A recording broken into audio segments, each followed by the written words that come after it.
Hello students, good morning.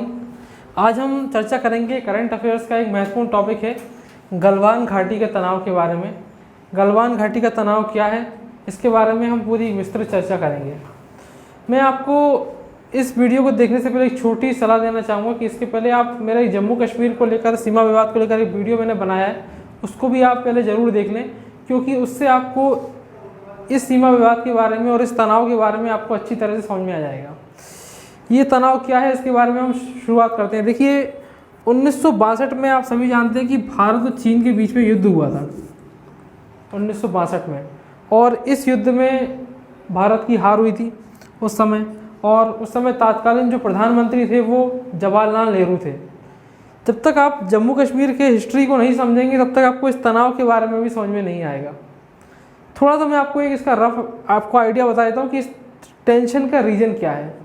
1962 का जब युद्ध हुआ था तो भारत इस युद्ध में हार गया था, और भारत की जो वास्तविक सीमा है वो वास्तव में ये वाली थी।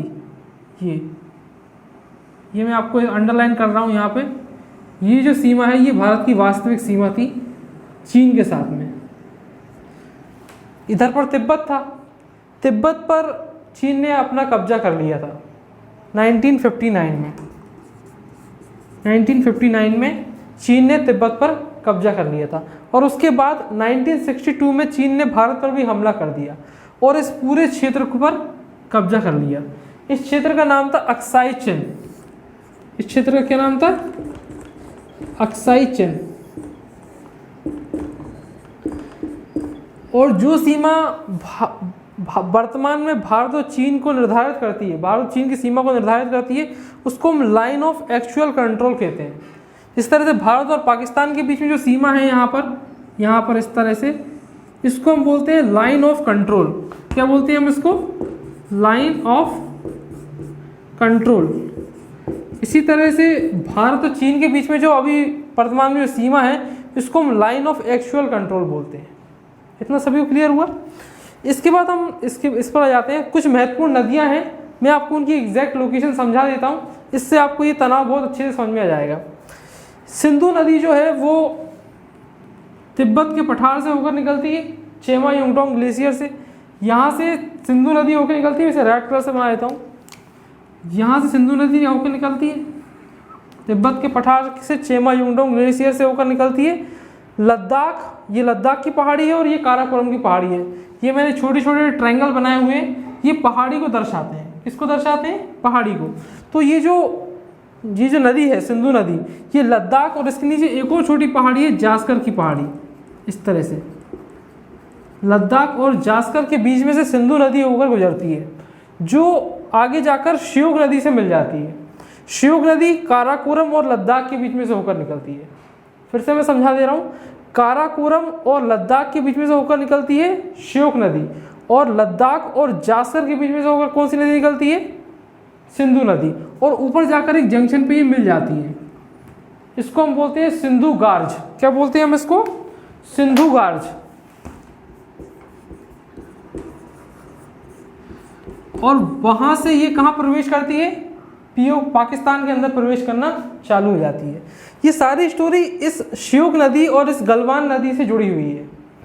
ये जो श्योक नदी है ये वास्तव में यहाँ पर सियाचिन ग्लेशियर के पास से होकर गुजरती है। कहाँ से होकर? ये सियाचिन ग्लेशियर यहाँ पर है। यहाँ पर कौन सा ग्लेशियर है? सियाचिन। आप जानते हैं सियाचिन जो है वो सबसे ऊंचा रण क्षेत्र माना जाता है। तो सियाचिन से होकर कौन सी नदी निकलती है? श्योक नदी, जो काराकोरम से मतलब पहाड़ियों के बीच में से होती हुई कहाँ मिल जाती है? सिंधु से। और वहाँ को कहाँ चली जाती है? पाकिस्तान में। भारत का जो अधिकार है वो काराकोरम पहाड़ी के दूसरी तरफ तक है। ये काराकोरम पहाड़ी है और इसके पास दूसरी तरफ का ये जो आप छोटा सा क्षेत्र देख रहे हैं, ये वाला, ये जो बिल्कुल छोटा सा क्षेत्र आप देख रहे हैं यहाँ पर, यहाँ तक भारत का अधिकार है।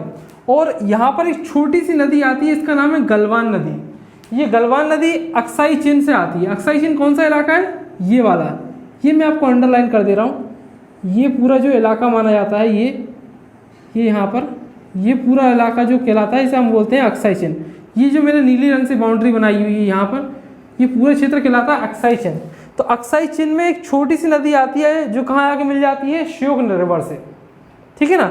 और भारत ने क्या किया कि पिछले विगत 70 सालों में जो भारत सरकार है उसने इस क्षेत्र में इंफ्रास्ट्रक्चर के ऊपर ध्यान नहीं दिया, जैसे सड़क का निर्माण करना है, पुल का निर्माण करना है।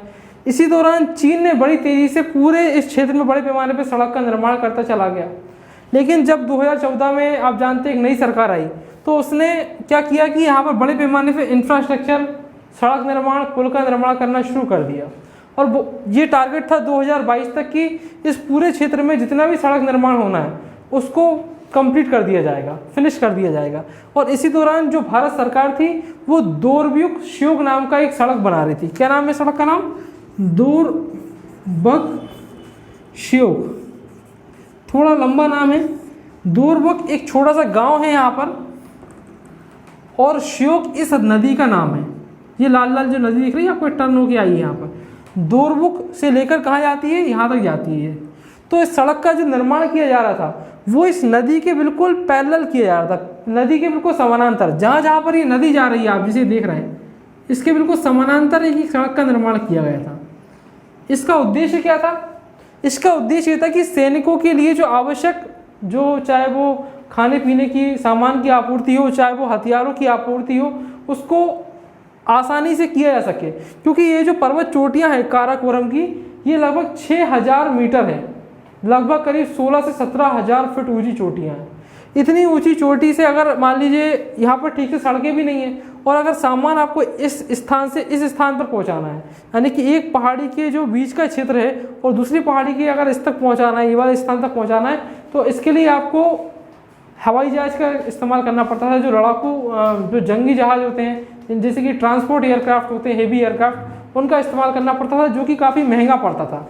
अगर मान लीजिए आपको कोई इमरजेंसी में कोई सामान, जैसे खाने की सामान है या दवाइयाँ हैं, वो पहुँचाना है तो वो आप पहुँचा सकते हैं। लेकिन आपको हज़ारों की तादाद में सैनिकों को यहाँ पर पहुँचाना है तो इतना आसान नहीं है। भारत के पास में इतने सारे जहाज नहीं है। अगर आपको टैंक पहुँचाना है तो फिर आप यहाँ तक कैसे पहुँचाएंगे? इसके लिए सड़कें एवं पुल बेहद ज़रूरी हैं।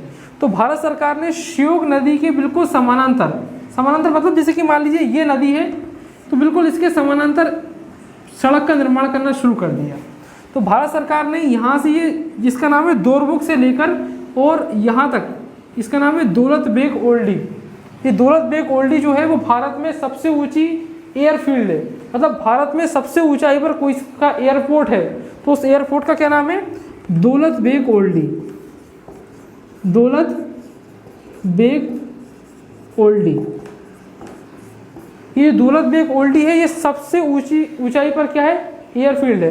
तो भारत सरकार यहाँ पर सड़क बना रही थी। इसी दौरान भारत ने एक छोटी सी सड़क और बनाई जो बिल्कुल LAC के पास पहुँच सके, यहाँ पर गलवान घाटी के पास में। घाटी का मतलब क्या होता है पहले आपको ये समझना होगा। घाटी का मतलब ये होता है कि जब जैसे दो पर्वत हैं, यहाँ पर आप देखिएगा, जैसे ये दो पर्वत है, एक ही पर्वत है ऐसा और एक ही पर्वत है इस तरह का जो बीच का जो क्षेत्र होता है इसको हम क्या बोलते हैं? घाटी बोलते हैं। घाटी का क्षेत्र होता है, वहाँ से नदियाँ होकर गुजरती हैं, तो नदियाँ जहाँ से होकर गुजरती हैं उसको हम क्या कहते हैं? घाटी कहते हैं। दो पर्वतों के बीच का स्थान घाटी कहलाता है। तो इसी तरह से गलवान नदी, यहाँ पर जो पहाड़ियाँ हैं वहाँ से गलवान नदी होकर गुजरती है, इसलिए इसका नाम हो गया गलवान घाटी। और ये बिल्कुल LAC के पास में है, जस्ट बाउंड्री के पास में। अब चीन ये दावा करता है कि ये क्षेत्र उसका है, वास्तव में ऐसा तो नहीं है। तो भारत सरकार ने, जब उनको पता चला कि चीन के सैनिक यहाँ पर आ गए हैं, तो भारत ने भी अपने सैनिकों को यहाँ पर भेज दिया।